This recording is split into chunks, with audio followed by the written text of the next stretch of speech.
After more than a decade of delays, proponents of the reproductive health bill say they are ready for war. At the House, RH bill proponents are ready to enter into a period of amendments to push the measure into a vote before Congress goes on Christmas break. Still, critics of the bill seem to be just as firm on blocking the bill's passage.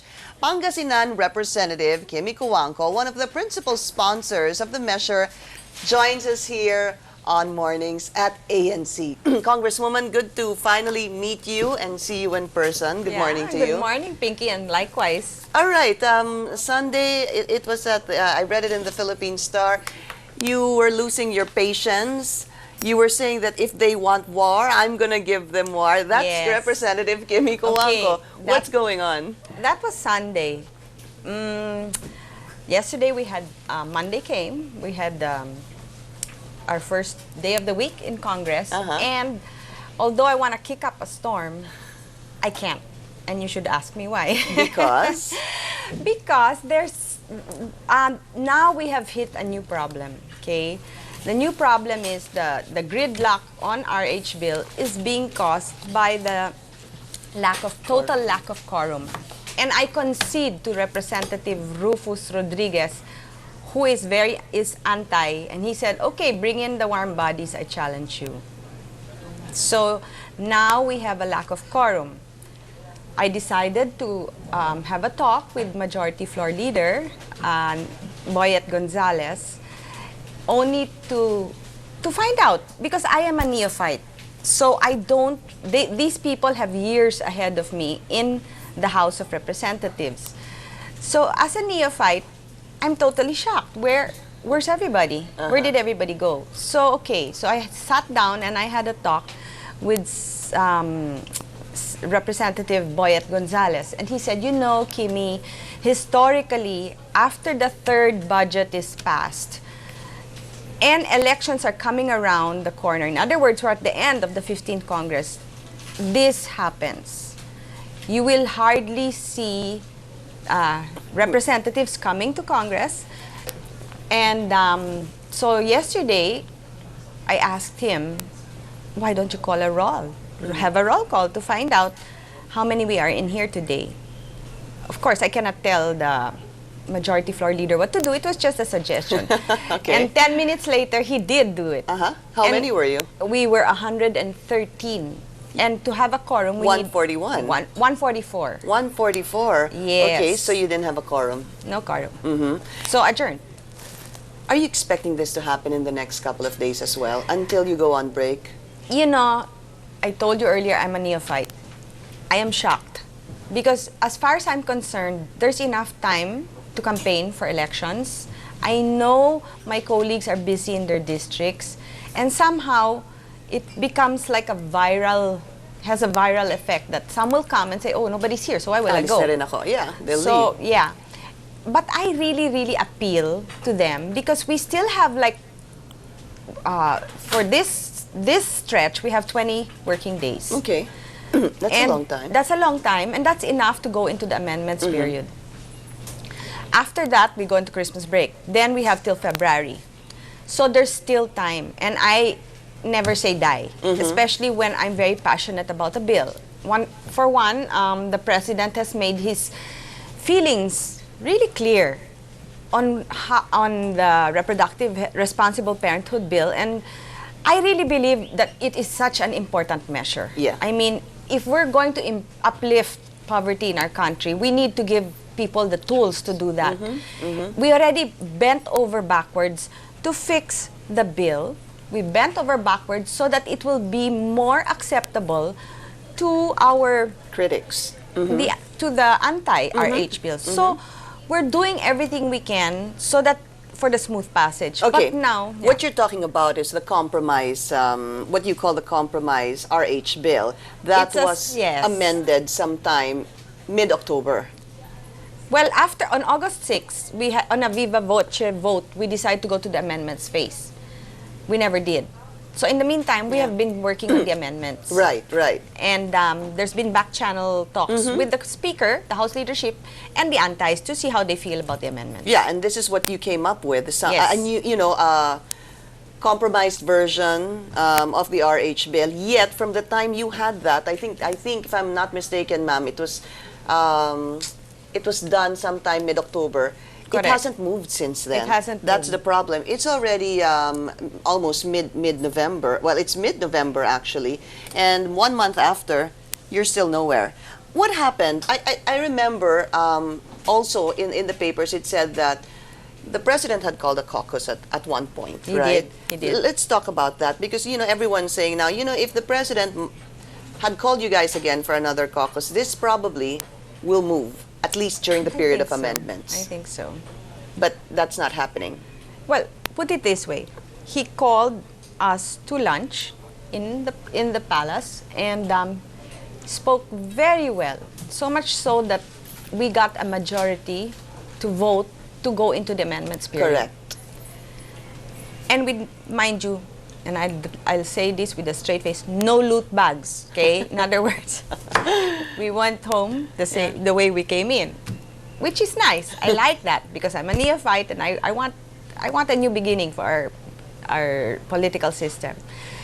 Okay, so we went to Congress that same day, put it to a vote, amendments. Then Stop.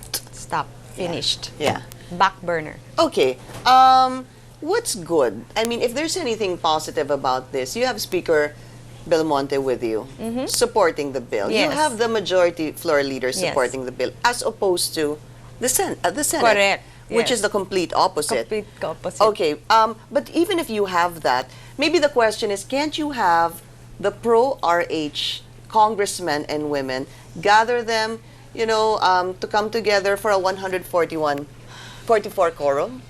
Okay, that's what frustrates me very much because those that are pro-RH, we need them. We need the warm bodies, and that's why I'm calling on my colleagues.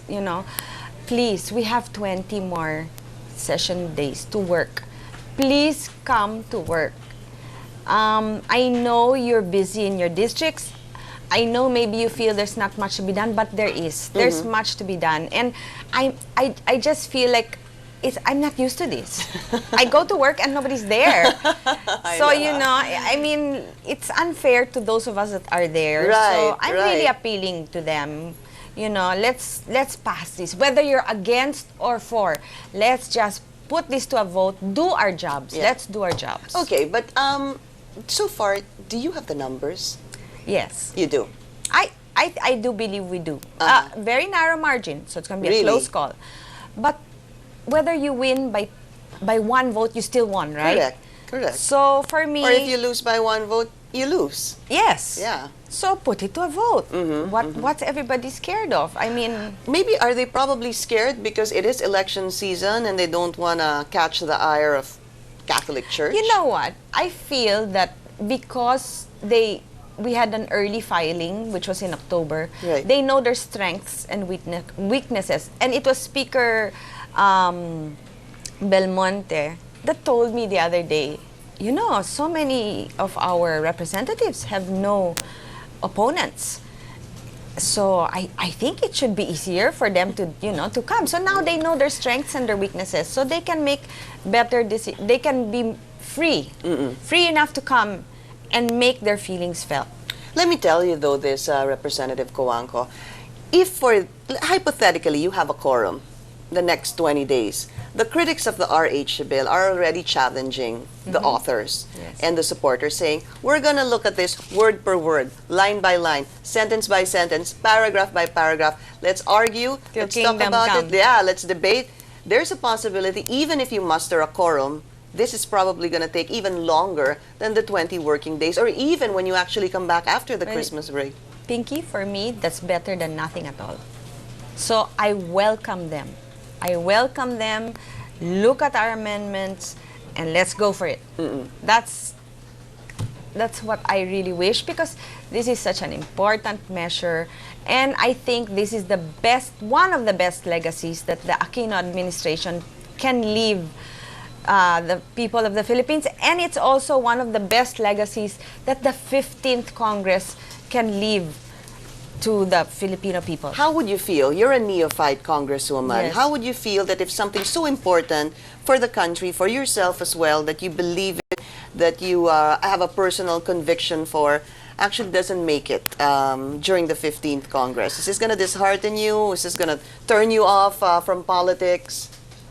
Well, you know what? I will be totally devastated to begin with, but I am the type of person that never says die, and I will continue to fight. But I refuse to think of that, and I know that we can do it if we get our acts together in the House of Representatives. I know we can do it. All right. But we just have to have a quorum. Maybe let's talk about the possibility of the period of amendments. Which would be the most contentious issues over at the House, you think? Well, definitely the contraception. And that's why we already... That's the meat of it, basically. Yes. Okay. Yes. And in the amendments, we already have scratched it out as an essential medicine. It's no longer considered an essential medicine. What we have done is, it is now the BFAD, or the Bureau of Food and Drug Administration, that will make the decisions as to what medicines are, what contraceptive medicines are safe or unsafe. Number one, that's very similar to the Senate version. Yes. Okay. And then the second contentious issue is the universal distribution of contraception. Now, we feel that women that are financially capable are also well educated on reproductive health issues. So now we're going to, we changed the bill, and now we will prioritize on the more marginalized sectors of society, which is the poorest of the poor. Right. And Yes. I think you can get the database of that from the DSWD. Correct. Poorest of the poor. Initially, I'm sure those availing of the CCT, or the Conditional Cash Transfer Correct. Program Correct. of the government. So those two things are the contentious issues. Those are the contentious issues, Yeah. because Yeah. I don't know what senator or what member of the House of Representatives would go against a bill that helps women, that helps build better health centers in our poor municipalities. I don't know of what senator or member of the House of Representatives would not want a woman to be given proper maternal health care. Right, right. And there's a statistic so that 11... I think those are the only issues that we clash on. Why do you have this conviction, being a neophyte congresswoman, for the RH bill? Is this something you saw in the past? Prior to... I did. I was a mayor of a fourth-class municipality in Pangasinan, and it just broke my heart to see a 30-year-old woman coming to my office carrying a baby, pregnant, may nakabit-bit pa na ibang baby and more babies, and no teeth, toothless, because of her body's just caving in. Yeah. Lack of calcium, I'm Lack sure. of calcium and nutrition. Yeah. Asking me, begging me to help her. And at that point, in that administration, the past administration, we were not allowed, or you could do it if you wanted to, if you were a mayor, but we were a fourth-class municipality. We did not have the funding to help these people. Yeah. Our health center was also falling apart. So, what if people say, you're a Cojuangco, you're rich enough, why don't you do something about it, using... Oh, I have. I don't broadcast what I do. I've done my part, but I think it is really the duty of the national government to make sure that every single Filipino woman, family, and child is given proper health care and given the tools and a chance to have a quality life. All right. Yeah. You're a Roman Catholic. Yes, I am. Absolutely. Yes, I am. Do you have any? Did you have any misgivings or fears in the beginning for being such a staunch supporter of the RH? None at all. Yeah. None. Zero. Because I am anti-abortion, and the bill's anti-abortion. Contraceptives prevent conception, so there's no abortion that occurs. So my conscience is clear, and as a Catholic, in fact, it's my being a Catholic that's making me push even harder for this, because like when I see those pictures that's coming out on your screen now, how can you not see that? You have to be blind not to see that we have a problem in this country. Let me talk to you about you being a mayor of a fourth-class municipality. Ibig sabihin, obviously, fourth class, you're, you It know, was really in a bad way bad when I shape. took over. Yeah. Okay. What did you learn from that? I mean, for some people, maybe they're not certain that people don't have enough information in their hands, that they can't get enough information on. There is such a thing as contraceptives, that, you know, if this is passed, you can actually avail of contraceptives for free, that there are natural and artificial family planning methods, because maybe, especially in the sa mga Rural. sulok na Sulok, probinsya, yeah, that might be, you know. Well, Sabi nga nila, definitely- di ba, sa bukid, you know, Yes, that's their pagkatapos entertainment at magtrabaho, night. yeah. Yes, that's their entertainment. And that's why there's just families with 10, 12 children. And women are dying on a regular basis. Women don't have anywhere to go to give birth. They give birth the old way, which is like manghihilot. Yeah. What for go to a health center that can't help you? Okay. And education is absent for these women, and financially it's just impossible. They'd rather buy food for their brood of 12 Yeah. than spend on contraception, which they really want. But my question is, Congresswoman, is it really a fact, for example, in your municipality, that your constituents are not aware that there are choices? They are aware, but they can't afford it. Ah, okay. And okay. the leaders cannot afford also to provide it for them. It's not, we don't have an era that's big enough to spend on this, on healthcare. I mean, our healthcare system in the country is in a very dire state, and we really need, there's much to be done. And I think the reproductive health bill will put us 10 steps forward and will make a major difference in let the gains that we have, economic gains, have to stream down to the grassroots, and this is one way it can. The other thing I would like to say also is our country made a commitment to the United Nations Millennium Development Goal, and Yeah, this was yeah. part of their commitment. So we should keep our commitment. Okay, so you have 20 working days. Factually, you think you're gonna make it? You think, what else can be done? Number one, the president can call for another luncheon. That can help. Isn't Speaker Sonny Belmonte influential enough to call the supporters of the RH to come into quorum, so you can at least enter the period of amendments? Yeah, basically that's what has to be done. Basically, we can do this in 2 or 3 days, but we need the warm bodies. I concede again to Rufus. He's right. We don't have the warm bodies. So even if I want to start a war and kick up a storm, with whom? Yeah. There's nobody there. You already lose, huh? Yeah. You have and even if you have 144, you're not even sure if the 144 are supporters of RH, right?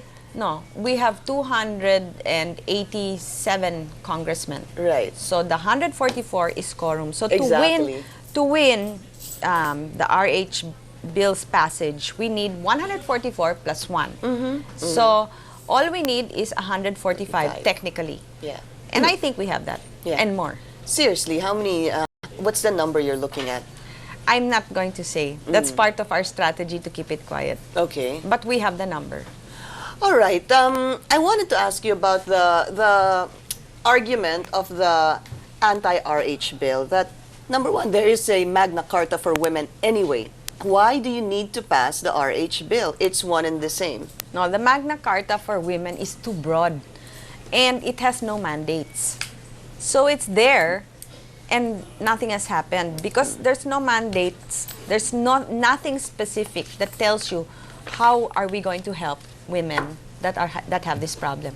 This bill goes into the specifics, so it's there. Magna Carta for women not only talks about reproductive health, it talks about so many other Women's rights, issues. yeah, protection. So it's a very it's a good bill, but it's too broad. Yeah. When you go to church, and because I see it, I see banners with, you know, around RH and a slash, meaning no to RH. Yes. You have priests who are calling, you know, in their sermons, talk about being anti-RH. How do you actually feel?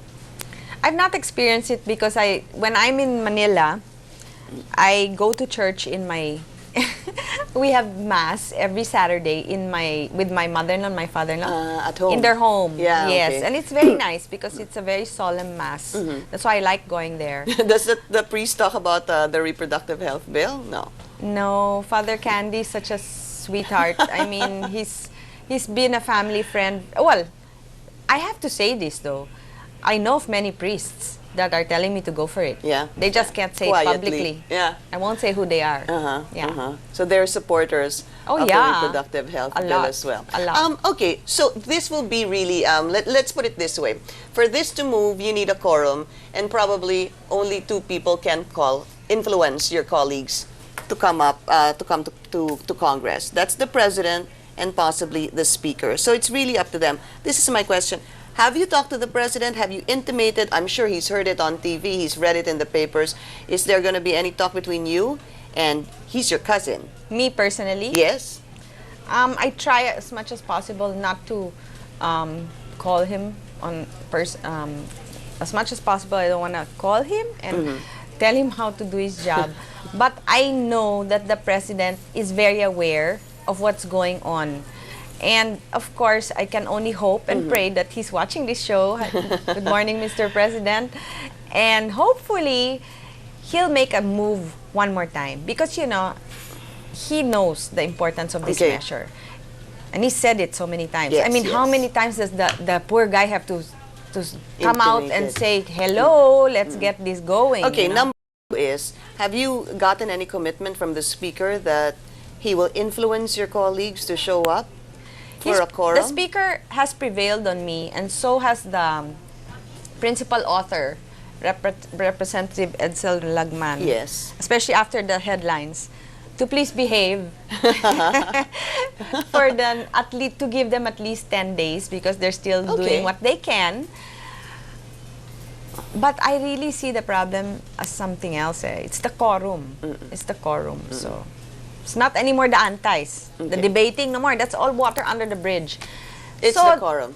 Like I said earlier, my colleagues that I'm very close to almost all of them, and I really love my colleagues dearly, and I'm praying, please come to the HOR, whether you're pro, you're anti, let's get this done. Let's vote on it. It's our job.